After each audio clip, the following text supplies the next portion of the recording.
యదాల నిజాలు వెలుగు తీసే కైజార్ మీ పృథ్వీ టుడే.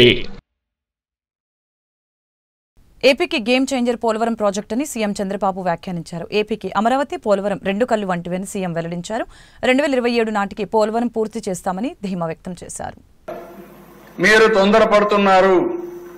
రేపు ప్రాజెక్ట్ ని పనిచేస్తే ఏదైనా జరిగితే ఎవరిని బాధ్యులు చేయాలి? మొన్నటి వరకు పనిచేసిన ఓల్డ్ కాంట్రాక్టరా, ఇప్పుడు పనిచేసే న్యూ కాంట్రాక్టరా? ఓల్డ్ కాంట్రాక్టర్ అంటాడు నాకేం సంబంధం అని, న్యూ కాంట్రాక్టర్ అంటే నేను బాగానే చేశాను, పాత వాళ్ళు బాగా పనిచేయలేదంటారు.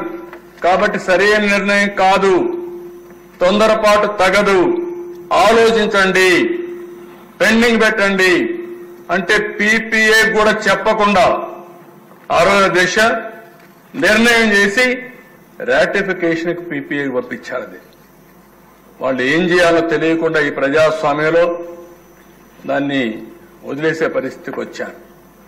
ఆ తర్వాత దిశ సెంట్రల్ వాటర్ కమిషన్ ఎవరైతే ఐఐటి హైదరాబాద్ ను పంపించి చూడమంటే వాళ్ళు చూసిన తర్వాత మొత్తం డయాఫామ్ వాల్ దెబ్బతిని చెప్పే పరిస్థితికి వచ్చారు.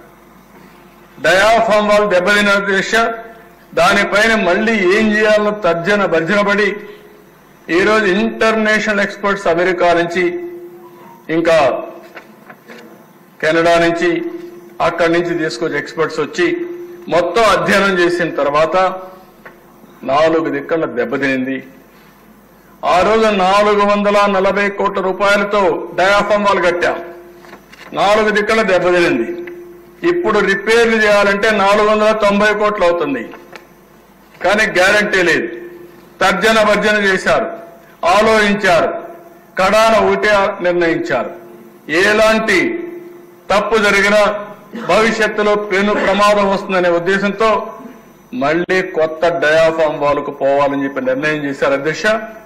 కొత్త డయాఫామ్ వాల్ ఈరోజు ఖర్చు చూస్తే 990 కోట్ల అధ్యక్ష.